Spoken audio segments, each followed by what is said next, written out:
Hello and welcome back to another video from Lanzarote Information, and this time we're going to be talking about Christmas or Navidad here in Lanzarote.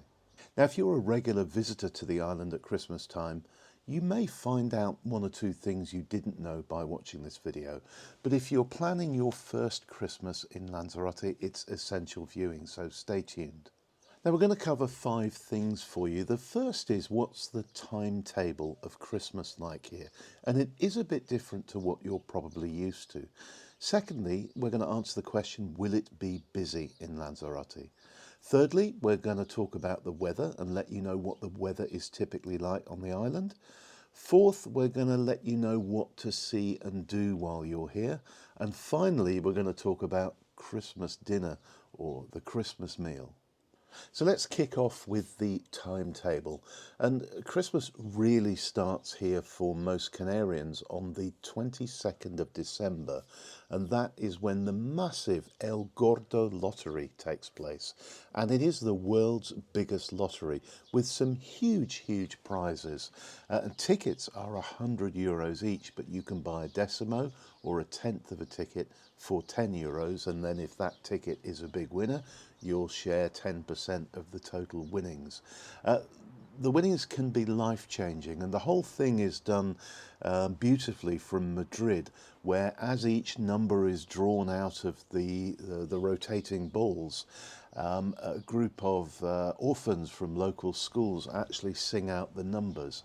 And you'll find, if you're around on the island on the 22nd, that everything goes quiet when a big number is about to be drawn, and everyone's either watching their televisions or listening to the radio to hear what that number is going to be. So the El Gordo Lottery is kind of the start of Christmas for those of us who live here. Now, Christmas Eve, or Noche Buena, is the most important night of the Christmas period. That's because traditionally Spanish families all get together on Noche Buena for a family meal to celebrate the beginning proper of Christmas. The meal almost always includes mussels as a starter, and if you go around the supermarkets in the days leading up to Christmas, you'll find that they have kind of small boats in the aisles, and these boats are full of fresh mussels in string bags on ice, and nearly everybody shopping will pick up a bag of those and add them to their shopping baskets.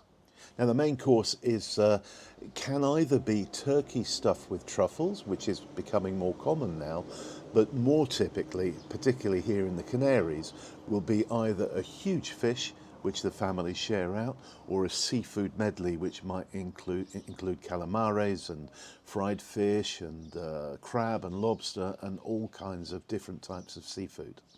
And at the end, there's an endless choice of sweets like nougat and chocolate truffles. And then after the meal, the family will typically go to midnight mass. And all of the churches on the island will hold a midnight mass on Christmas Eve. Now, Christmas Day, December the 25th, is a bit different here. The day is treated very much as one of contemplation, of family, of quiet time. So people don't tend to go out for meals. They don't tend to have a particularly big Christmas lunch because they had it the night before. And traditionally, Spanish children get their presents in January, as we'll find out in a minute. Although these days, a lot of parents let them open 1 or 2 presents on Christmas Day itself on the 25th. Now, December the 26th here is a normal working day, and that's different to many countries which celebrate St. Stephen's Day. In some places they call it Boxing Day on the 26th. Here, the day after Christmas Day, we all go back to work on the 26th of December. Now, the next day worthy of note is December the 28th, which is Dia de los Santos Inocentes, or the Day of the Innocent Saints. And it's the closest thing we have here in Spain to April Fool's Day. And it's a day when it's fine to prank or trick your friends and loved ones. And you'll find, if you look at the local press or watch local television, they'll be full of outlandish stories like, I think of some examples, a bridge being built from Lanzarote to the mainland of Spain. So those kind of things, the sort of classic big April Fool's Day style jokes. And then we move on, of course, to the 31st, which is New Year's Eve in English. In Spanish, it's called Noche Vieja. So it's the old night, or fin de año, the end of the year. And this is a really, really big night in Spain. But whereas Christmas Eve was all about family time and being with the kids, New Year's Eve is very much the kind of adults' night. And again, it will tend to start with a big family meal, which will start late at night, perhaps at 10:30 or 11 o'clock, because at the end of the meal, traditionally here, when the bells chime from Madrid, everyone eats 12 grapes, one for each bong of the bells, and that's to bring good luck for the following year. After that, the party really starts. So it's quite bizarre, because if you go out into the streets of Arrecife at 11:30 on New Year's Eve, it'll be deathly quiet because everyone's still eating their meals. What happens then is that after the midnight bongs have gone, everyone's had their grapes. All hell lets loose, and drum bands are going through the streets. Everyone bursts out onto the streets from their apartments and houses, and they really do dress up for it as well. You'll see a lot of tuxedos, cocktail dresses, suits, nice clothes, and there's a good party that goes from bar to bar along with the marching bands. That's in Arrecife. It's somewhat different in the resorts, which have a more normal sort of lead up to midnight and the festivities. And then, as we did on the 26th, after the 1st, which is a public holiday, we all go back to work as normal on the 2nd of January. But Christmas isn't over yet. There's more to come, because the 5th of January is the day when we all go out and buy our roscones de Reyes. And these are beautiful circular cakes with a real story attached to them. They're filled with cream, they're eaten for breakfast, and each cake is handmade, and it contains a small figure of a king and a bean, and they also come with a crown.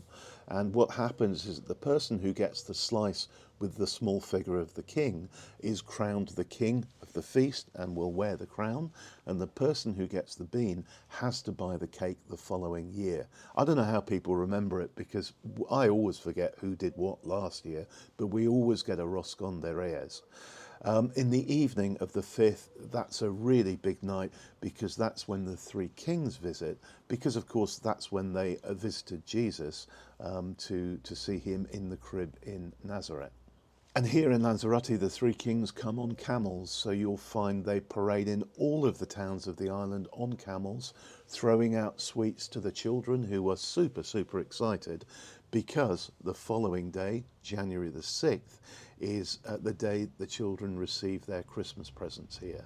And those who've had a couple on Christmas Day itself will get the rest of them, the bulk of them, to open on the 6th of January. And that, of course, is a public holiday. So it isn't until the 7th of January we're all back to work and Christmas has finally finished. So that's the sort of timetable for Christmas here in Lanzarote. But let's answer the other questions that we posed for you at the beginning of this video. And one of them is, will it be busy?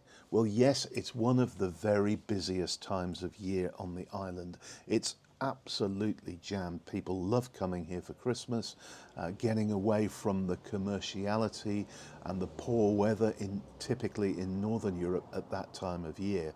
So everything's busy, everything is open, there are loads and loads of special events on. If you want to book a hire car, you need to book it months in advance, because the car hire companies all run out of cars over Christmas. And I just touched on the weather just now. What's the weather like here at Christmas? It's generally very, very good. We can get rain in the lead up to Christmas, but most of the time the skies are blue.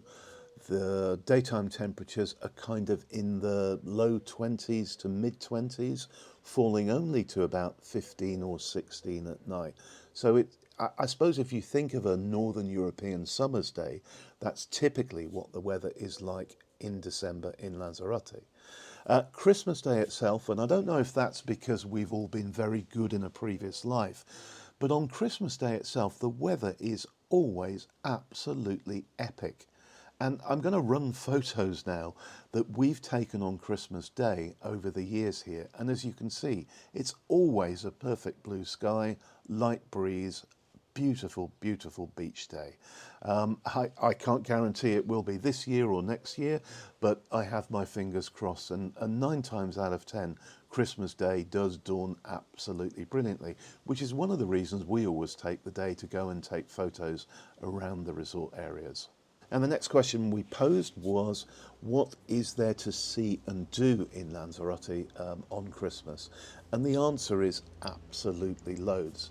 I mean, all our standard tourist attractions, the submarine, the crazy golf, the catamaran, and everything else that goes on, the visitor centres at the at Timenfaya, Mirador del Rio, they're all open as normal over Christmas. So you can do all those kind of things. But there are also loads and loads of special events for Christmas. And if you look at the What's On pages of Lanzarote Information or our annual huge Christmas guide on the website, you'll see listed everything that you can do in date order. But some of the things to look out for are the Santa parades, which take place in some of the resorts. Typically, Costa de Gizeh has a small one, Puerto del Carmen has a big one, Playa Blanca has a kind of medium-sized one, and they're just a group of people dressed up as Santas that parade through the streets. The thing you really should go and visit and look out to do is the nativity displays, and every village here creates a magnificent, beautiful nativity display for the public to go and look at each year, and each year they change, but they'll be generally miniature sized models of the area you're looking at, with models of people doing, you know, farming and washing and fishing and all those kind of things. Every town has one. The only exception to the rule of the miniature thing is the one at Tinajo, which is actually full-sized and has live animals in it. So that's well worth a visit. The really stunning ones tend to be in Aria, in Yaisa, at Bodega Stratus, but there'll be one in Puerto del Carmen, there'll be one in Tias. They're all worth a visit, and we generally try and do a tour of these each year just to show them to our readers. They're definitely a must-do if you're here on the island and you have a car, of course. Now, every town on the island also has fantastic light displays for Christmas. The most famous is once again Tinajo. Tinajo always adorn the roundabout that goes down one way to La Santa and the other way into Tinajo itself, beautifully with lights, and they're very proud of the fact that they regularly win best lighting awards for Christmas in Lanzarote. But you'll see them in every town and in all of the resorts as well. Beautiful Christmas lights on roundabouts, in the streets, and everywhere you look. So there you go. I hope you've enjoyed that quick summary of what Christmas is like here in Lanzarote. It is a bit different. I think it retains the naivety and the magic of the Christmases I used to remember from when I was much younger. It really isn't that commercial. It's not about trying to sell you stuff at the sales or get you to buy things or anything like that. It tends to be about the children, about the family, having fun and looking at beautiful things and smiling. I really hope you've enjoyed this video and you've found it helpful. If you have, please give us a like. If you haven't already subscribed to our news channel, to our YouTube channel, please do so. We produce a weekly news video every Saturday, which will bring you up to date with all the news going on the island. But thank you so much for watching, and we'll be back soon with another video for you.